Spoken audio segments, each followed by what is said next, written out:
नमन। आए हुए अतिथि गणों को मेरा नमस्कार और सभी श्रोताओं को बहुत बहुत अभिनंदन एवं आभार। तो मेरा आज का विषय है 2047 तक मैं अपने भारत देश को किस प्रकार से देखना चाहती हूँ। तो मैं सबसे पहले भारत देश के इतिहास की बात करना चाहूँगी, उसके बाद वर्तमान तथा भविष्य की, क्योंकि यदि हमारा इतिहास व वर्तमान स्थिति अच्छी व सुदृढ़ है तो भविष्य, आने वाला भविष्य अपने आप ही निखर आएगा।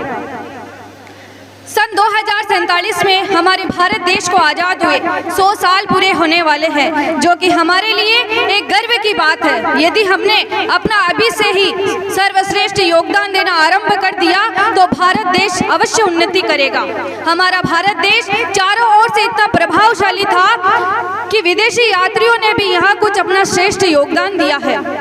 आज वर्तमान स्थिति में भारत देश की कुल 5 समस्याएं हैं: शिक्षा, स्वास्थ्य, रोजगार, जनसंख्या और भ्रष्टाचार। लेकिन आज इन पर कोई बात नहीं करता है। ये राजनीतिक पार्टियां जातिवाद तथा धर्मवाद के नाम पर जनता को गुमराह करती रही है। मान्यवर, इस सांप्रदायिक भेदभाव को हमें जल्द ही जड़ से मिटाना होगा। इसी प्रकार हमें शिक्षा और स्वास्थ्य की ओर अधिक ध्यान देने की आवश्यकता है। मान्यवर, मैं 2047 तक फिर से नालंदा तथा तक्षशिला जैसे विश्वविद्यालय को देखना चाहती हूँ, ताकि अलबरूनी बतूता जैसे महान विद्वान हमारे भारत देश में पढ़ने के लिए आए। इसी प्रकार मैं चाहती हूँ कि सभी समाज के लोग, इस देश के लोग अधिक से अधिक वृक्षारोपण करें तथा प्रदूषण नहीं फैलाएं और अच्छी फसल व खाद्यान्न के लिए हरित क्रांति नीति को अपनाएं, ताकि हम अनेक बीमारियों से बच सके और हमारा प्यारा भारत देश सदैव स्वस्थ रहे। इसी प्रकार मान्यवर, मैं चाहती हूँ कि 2047 में भारत सरकार द्वारा पीड़ितों तथा गरीबों के लिए ऐसी योजनाओं का निर्माण किया जाए जो भ्रष्टाचार रहित हो तथा उन योजनाओं से उनको आर्थिक दृष्टि से सहायता मिल सके तथा उनकी बीमारियों का इलाज मुफ्त में किया जा सके। यदि मैं सुरक्षा और धर्म की बात करूं तो भविष्य में भारत का लक्ष्य एक ऐसा देश बनना होना चाहिए जिसमें जातिवाद तथा धर्मवाद और भ्रष्टाचार न हो। इसी प्रकार मान्यवर, मैं भविष्य के अंदर कानपुर को जलता नहीं देखना चाहती, जिसमें महिलाओं को पशु संपदा समझा जाए।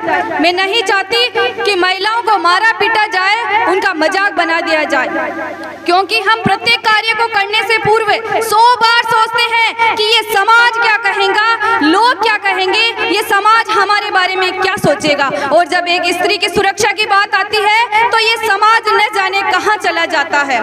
मैं यही चाहती हूँ, मैं इस सोच को परिवर्तित करना चाहती हूँ। मैं स्त्रियों को सम्मान दिलवाना चाहती हूँ।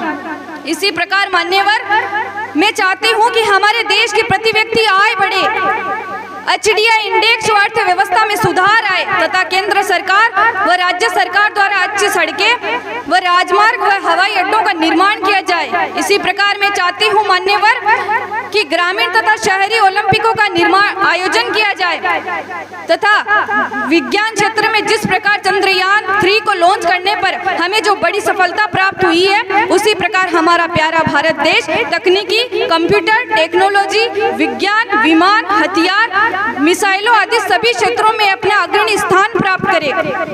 मान्यवर, मैं अंत में यही कहना चाहूंगी कि यदि हमने इन 25 वर्षों में इन बातों पर ध्यान देते हुए इन पर चिंतन किया तथा अपनी बुद्धिमत्ता से इन कमियों को पूर्ण किया तो वह दिन दूर नहीं है जब हमारा प्यारा भारत देश सोने की चिड़िया कहलाएगा तथा अखंड भारत व विश्व गुरु के रूप में स्थापित होगा।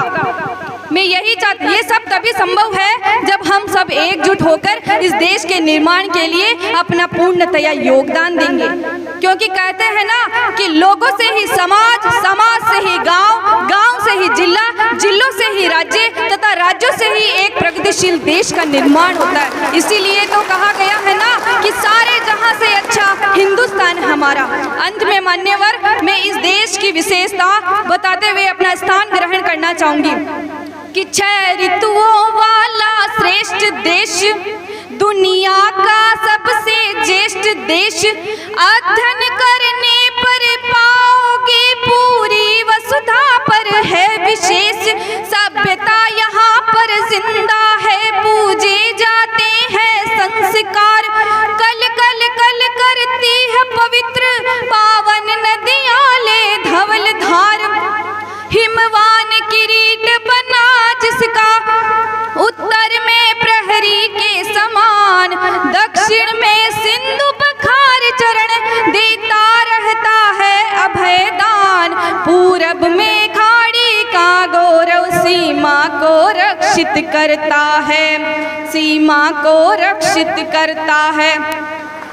धन्यवाद। जय हिंद, जय भारत।